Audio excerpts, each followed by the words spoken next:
I'm in Orlando and it's like 1 o'clock in the morning or something.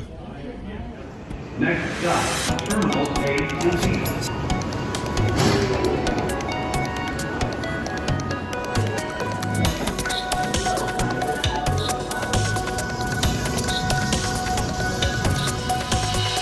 All right, let's try that again.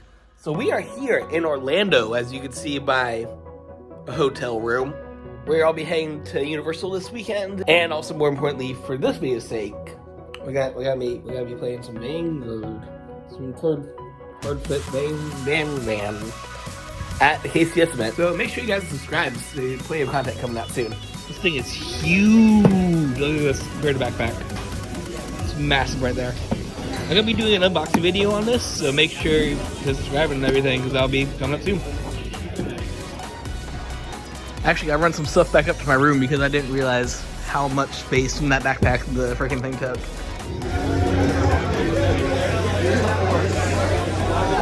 So 23, 33, 43. Don't think I've name dropped the event yet. This weekend's events are held by Kingslayer Cards. It's a shop chain down here in Florida. I think they've got a couple different locations. See, they've got this whole portion of the convention center themselves. And yeah, today we're doing standard. Tomorrow's gonna be premium formats. Let's go. Round one's about to start.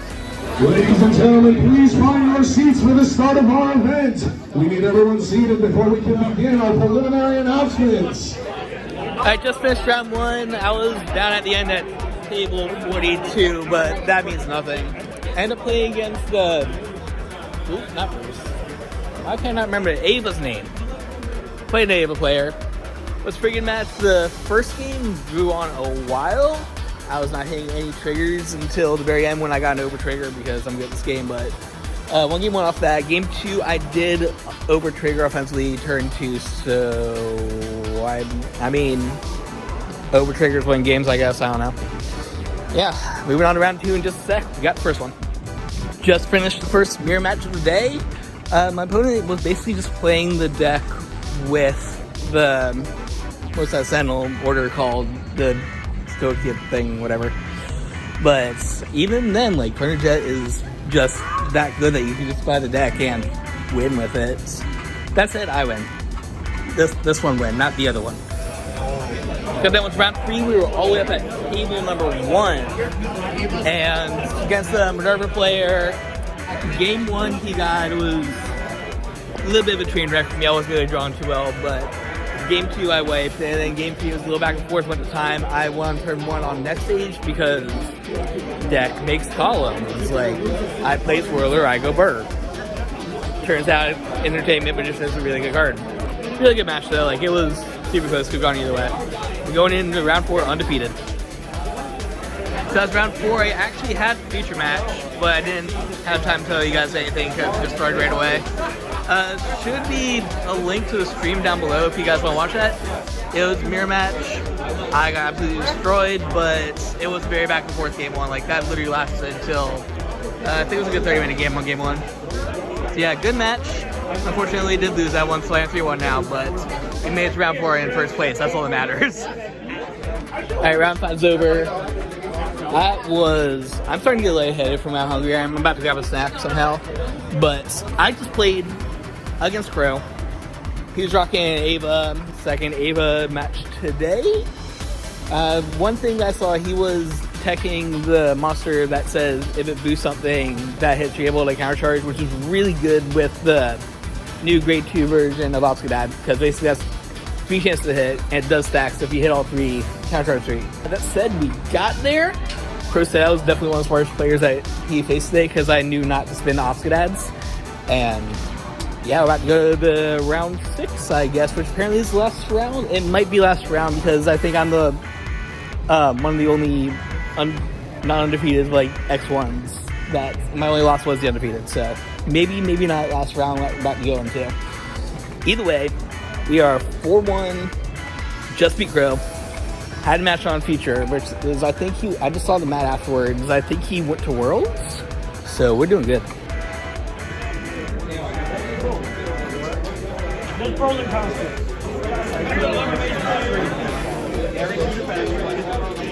So Alright, just finished round 6. I think that was the last round of Swiss that we actually have. I'm X1. I just beat a row your boat deck, which was a pleasant surprise. Not that I didn't think Row would make it, because not better word, but like it's a good deck. You barely have to commit anything to board because of your token spam, and because of Redolina, new combos, which I showed you that in a previous video. You basically have a good, strong 5-attack turn, so really strong deck. It made the table 3, so that's saying something, but we are X1 going to top with Chrono Jet. I think I was like in 3rd place last round, so definitely topping, just a question of how. And my head is starting to hurt. Decided. We have Logan, Sakib, Jared, Pro, Anderson, Rafa, Renee, and Esteban making it to the top 8. Let's go. We have our top cut decided. Alright, day 1's over. Top 8 ended up splitting, so... all I'm saying is I was X1 and only lost to the guy that went to Worlds. Once again, if you guys want to see that match, the stream should be logged, I think. I'll leave a link to it down below, but yeah, got my invite for the whatever end of the year tournament's gonna be. Get some money, I'm not gonna say how much. And the boys, we were successful on our very first run, the very first rebirth. We can check deck profile in just a second once I get back to the room and get to my tripod, because right now I'm doing this hands-free. Alright, time for a super high quality deck profile from the hotel room. We're going to just go over the main skills real quick, just because I do have a video linked up there for a box opening where I do go into most of the Gear Chronicle cards in depth. So, let's get started. I only had 2 jets in main deck, aside from the obvious one in the ride line. From all my online checks, I've seen a lot of people just running 3 jets and 4 of the Strider card instead. I guess because the grade 2 game is real and because the grade 1 gives you shield is able to cycle back to drop zone. Never really needed more than 3 in any of those games, I'd say. Like, it would have been nice for the ultimate strides or whatever, but like, Stride Fighter either way. And you are able to get copies back to the drop zone if you really need them, so 3 is fine. It just means I don't run as many cool arts, like the signed ones and the SP ones, and the ones signed by Dr. O. It's my baby right there. The other grade 3 for the deck is Bally, who when you discard him looks for a stride lets you draw a card. That is mandatory in case you're wondering. And at GB2, if you use Chrono Jet's effect to spin a card, he gets plus 10. Once again, because of grade 2 game, because of the way GB works, you're only ever really going to want to run 3 just for the shield of it. Like, I see if grade 2 game doesn't exist anymore, running a 4th copy of him, because it is really good. Stride Fighter just draws your cards 22k swing for free. So good. Star of the show. This card is stupid. This card is so stupid. On attack, he's going to get plus 5, and then he goes back to deck to get a grade 1 out in your circles. Sets up Swirler, sets up GG, and sets up any grade 1 combo you have. If you're running low on deck space, you can just shove him in and not call a card out, so they'll give you 1 more card in deck to stop the deck out. And of course, he does scale with your crest, which gives you a huge amount of power. So, MVP, so good, so good. I lied, that's the real MVP right there. I run 3 ever. Now, Amazement Magician is amazing, because this is essentially what keeps you in the grade 2 game, like I've said a couple times before. One thing you'll see a smart player do is not ride a grade 3, because you do of course have to have both players on a grade 3 in order to stride, which turns on half your deck. So, anything that you can do to stay at grade 2 is really good against Chrono Jet. That said, if you're on grade 2, that's a tankier swing.